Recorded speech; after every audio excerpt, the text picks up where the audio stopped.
Incoming chat. Hello everyone and welcome to a very special episode of Incoming Chat, the H2H business communication podcast by Live Chat.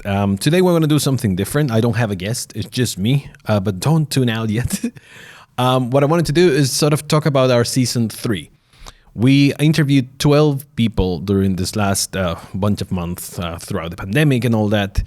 And we put together amazing shows. And I'm sure some of you really enjoy some of our guests. And I want to talk to them.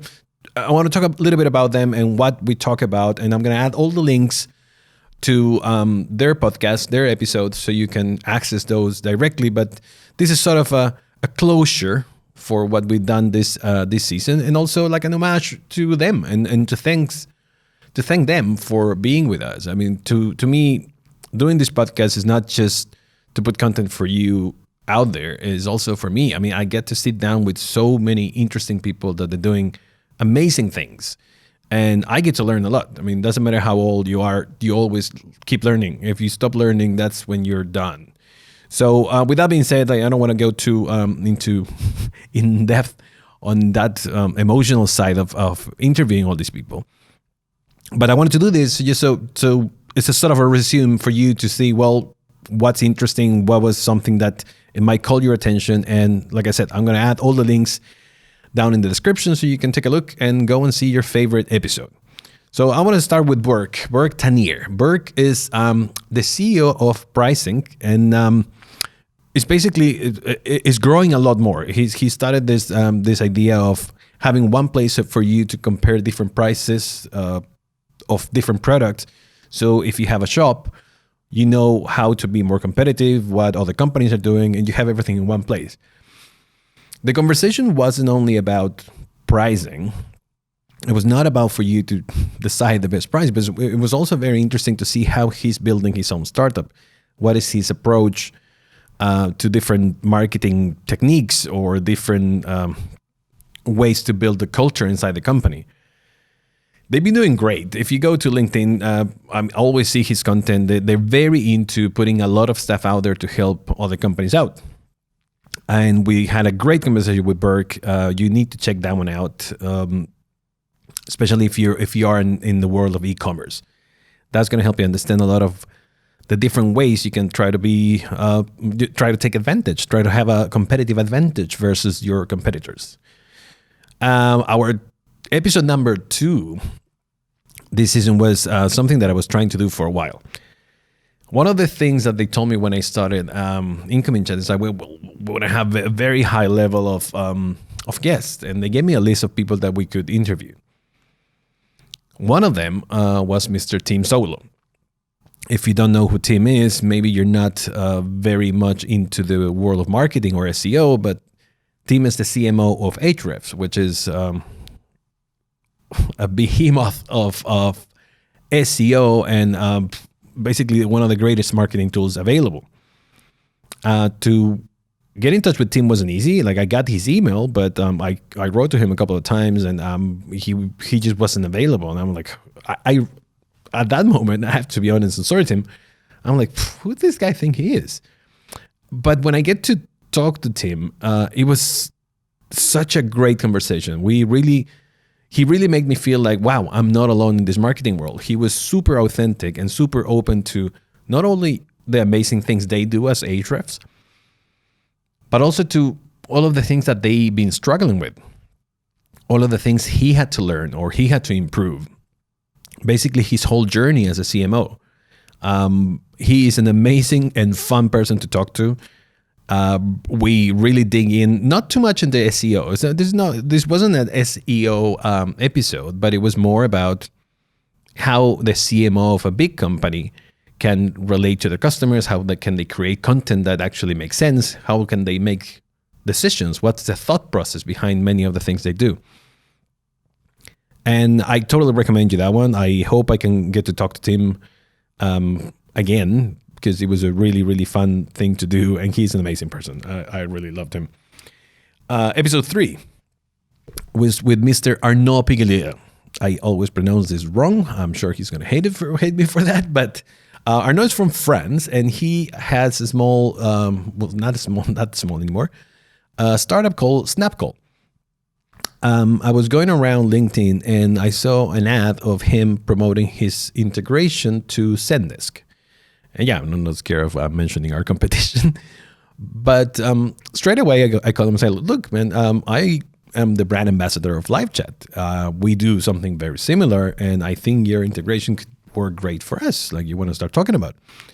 And Arnaud was super fast to say, like, yeah, absolutely, man. Like, I'm growing my startup. I would love to talk to more companies, especially with live chat, which is also a big one.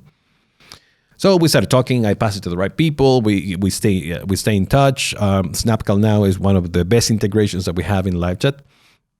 Check it out if you can. And with Arnaud, we did a very different episode as well. We sat down, instead of talking about his company, we try to do the exercise of finding the right customer. How do we find the right person to sell? Asking a lot of questions as, how do you create something that makes sense to a very specific target? This is something not too many startups do. Like, you have a great idea, you start building it, but you never stop and ask yourself, who am I selling to? So we did this whole exercise, and it was very fun. We did an exercise of like trying to find out what kind of person they are. We even did a questionnaire that I do with other companies about like what kind of person. Is it a man or a woman or an actress or an actor or smart, dumb, educated? A bunch of different questions just to try to find out who is the person that we're selling to. That was with Mr. Arnaud. Arnaud became eventually a friend. And we stay in touch, and they're doing amazing stuff. So go and check SnapCall, because they are revolutionizing not only their own world, but also the stuff that we do in live chat. I mean, we get to grow together with Mr. Arnaud. So thanks, Arnaud. And episode 4 was one of the people that I consider my mentor. Was Mr. Nick Capozzi. I met Nick working in the cruise industry. We were representing luxury brands. I mean, one of the things you might not know about me is that I used to sell diamonds and luxury watches.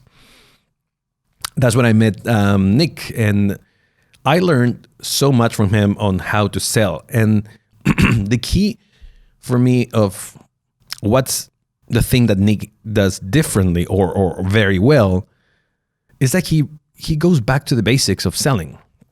He's not going to tell you how to do random stuff on your CRM or whatever. It's all about the basics, like things as simple as looking into your customers' eyes, saying their name once or twice or 3 times during the conversation, asking questions, listening. Your customer needs to know that you are there for them. And Nick goes through a very, very cool journey on how salespeople can do much better, not only live, but in video, especially now that the whole pandemic hit us. There's a lot of video conversations happening all around.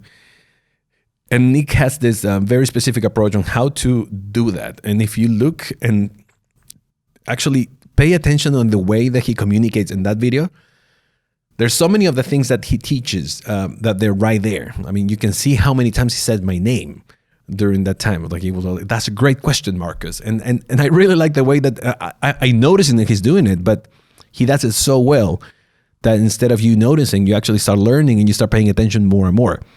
If you're in sales, go and check Nick's episode, because it's one of a kind. I mean, Nick, I really, a lot of the things that I do in sales or even in video is because of Nick. There was another, in episode number 5, I was trying to bring another lady to our podcast, because we didn't have many, and it's not because I didn't want to, it's just I couldn't really find that many people at the time. Everybody was going crazy, trying, like, a lot of people lost their jobs and things like that, or changed jobs during the pandemic. And there was someone that I wanted to interview for a while, and not because she's just a woman, it's because what she does. And this ended up being one of our strongest episodes of the season. I sit down with Francisca Philips. Francisca is not only an amazing person, she's also a fellow Chilean. So we come from the same country, and our conversation went into diversity. maybe something that it doesn't have much to do with e-commerce or live chats or marketing in general, but we wanted to dig into like, well, why diversity means for business. And the way she put it out there, it was like definitely one of the most professional podcasts I've done so far, because we really touch things that the youth must, and I stress that, must consider when you have a business. How diversity goes beyond men, women, and different genders. It goes cultures. It goes beyond races. It's all about, and that's the way we close that episode. It's all about listening to your own employees, listening to your own people, to the people that is building your company.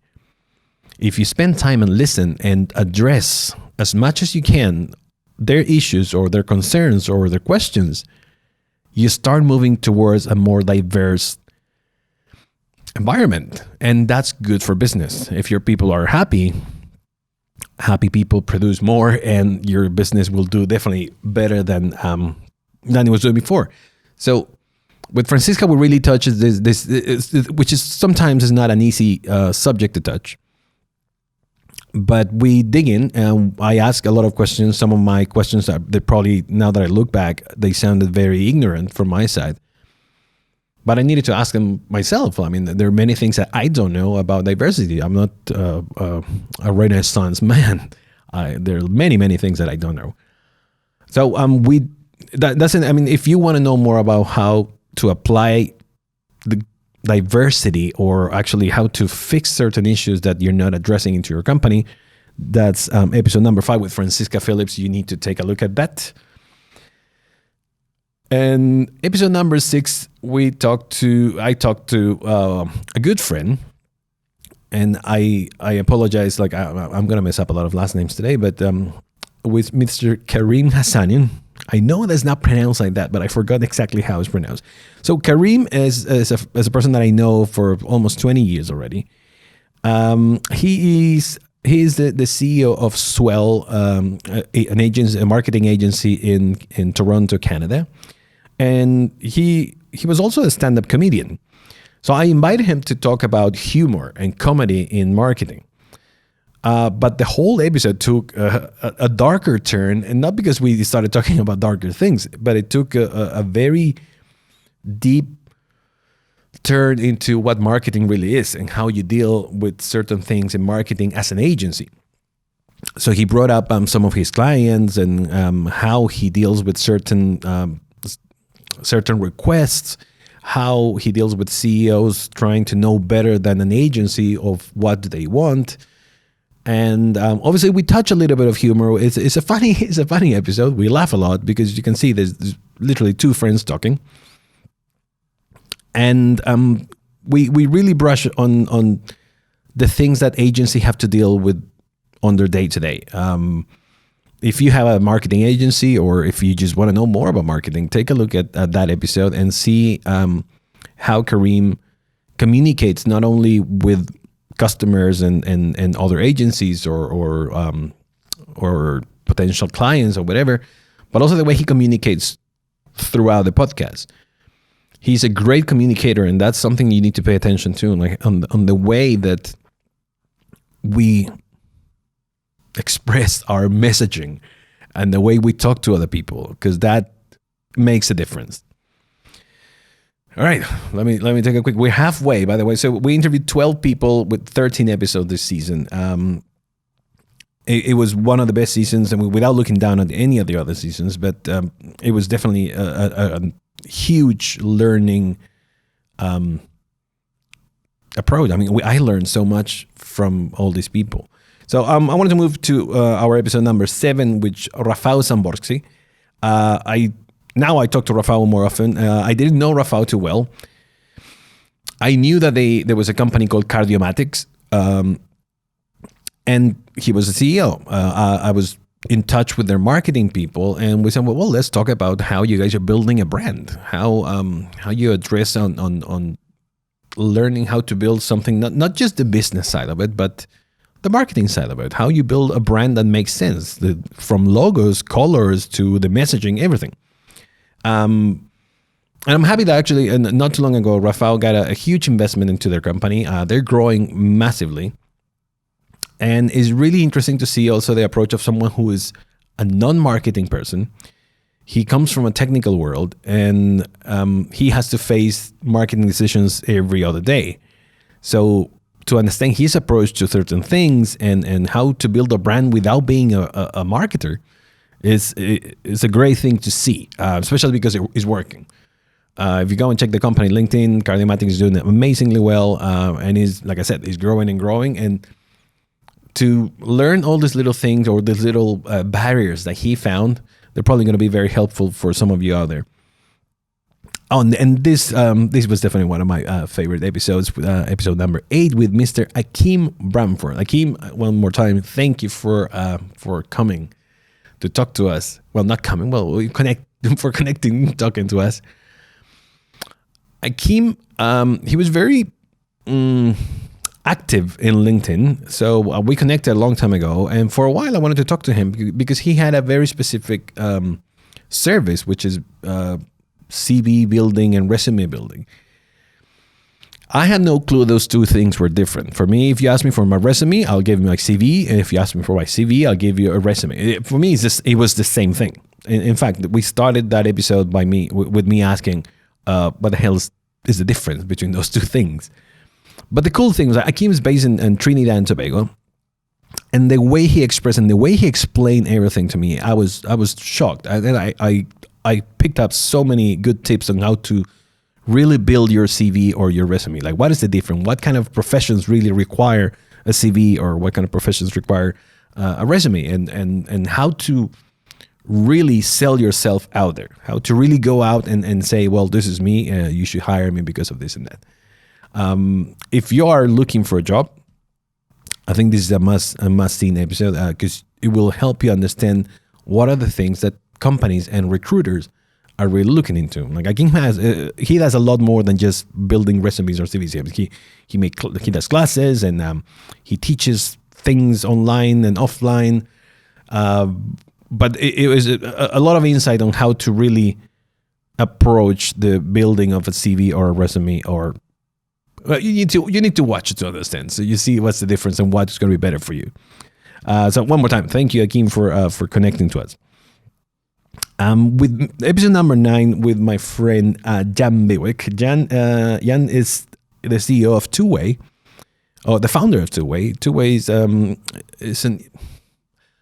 messaging startup that is taking care of is trying to sell stuff through pure messaging, no talking, no stuff. We go through either WhatsApp or Messenger and how to integrate that with different tools.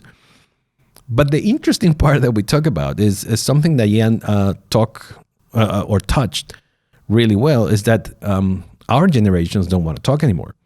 I don't know how many of you out there, but I don't answer the phone. I literally had a phone call yesterday from the UK and I didn't pick it up. Even though I know some people there, I'm like, I don't know, if it's someone I know, it will send me a message. So I didn't pick up the phone. And we talk about those things and like how people is not really reacting to phone calls and why focusing on selling through messaging and something like we do at the same time with live chat is that we approach people on text only. And for a lot of people, that's a lot easier, and they rather use that way instead of talking to someone, because the levels of anxiety these days are huge. So seeing how there are other ways than cold calling people is very interesting. So we talked about that with Jan.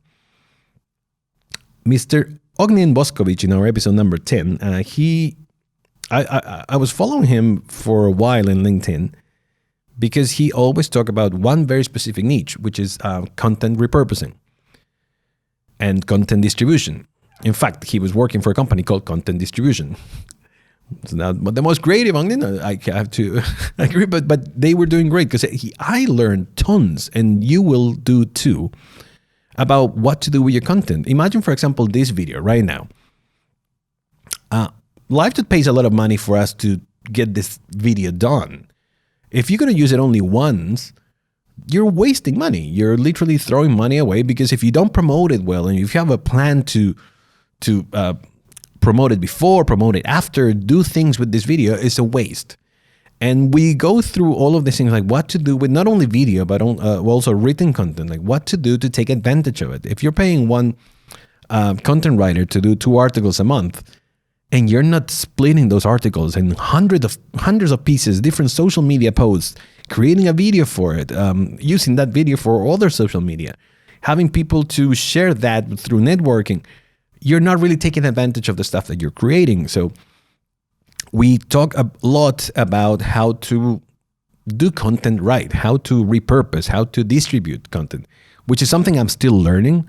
I have to say, like, I haven't mastered that yet, but that episode helped me to understand better, like, well, what can I do? How can I structure a video in order for me to reuse it, use little bits from it, and take advantage of it? And that was a great thing. Ognjen, he was working with content distribution at that time. He's so good that now he moved to CXL, so he's a big guy now. He's playing with the big dogs. But it was a great episode to watch, to do with Mr. Ognjen. The last 2 people that I interviewed during season 3, they came from the same company. The first one is one of my lady local idols from where I live, which is Anna-Paula Cederholm. And Anna-Paula, she was at that time, she was the head of marketing of Woodpecker. You probably know Woodpecker as an email communication tool. But we talked not about marketing and not about Woodpecker. With her, we talked about women in IT. How much struggle or how many barriers are there for women. Like, if you're women and you want to get into IT, it wasn't that easy before. I mean, it's getting easier, yeah, but there's still lots to do. And we cover all that on how many things we unconsciously do that we're blocking women to prosper or to get better at what they do or to have a good time at the workplace. I mean, we touched on a lot of things. It was not a negative episode at all. I think we came up with a lot of good ideas and good stories on how women develop into this into this professional world in a different way, but not because of them, just because of the environment. And we come up with a few things like how can we do better and what's her experience.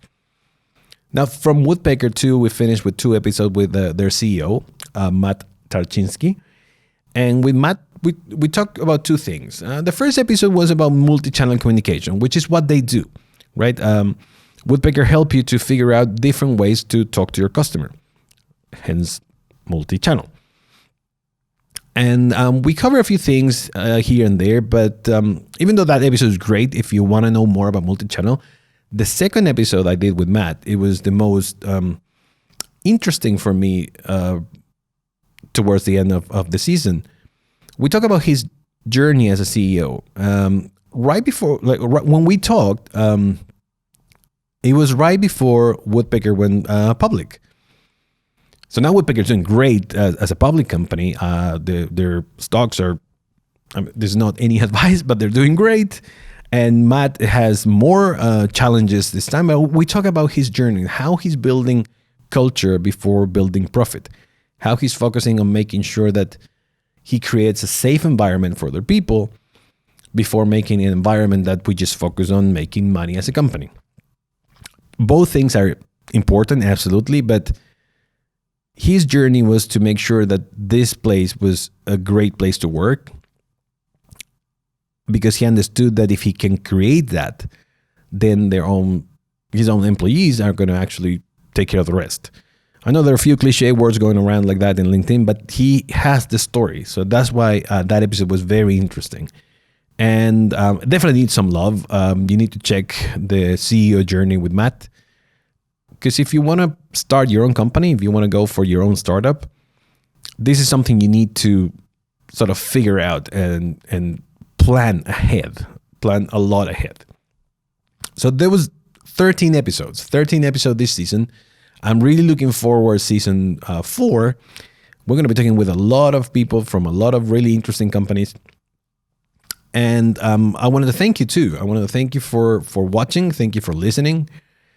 It's been a crazy journey for me and for our team to create something that, like I said in the beginning, it's not only for you, but it's also for us. And we help you grow, we help us grow, we help me grow and learn new things and listen from people who are building, from people who are doing stuff. So once again, I wanted to thank you all. Like I said in the beginning too, I'm going to add all the links to all of these amazing episodes that we had this season. And hopefully if you like any of those, I wanted to invite you to subscribe and like some of our videos, talk to your friends about us, recommend us around the world. And once again, a short but insightful episode today for you to go and check what happened in season 3. And I will see you all in season 4. Thank you so much. Ciao for now.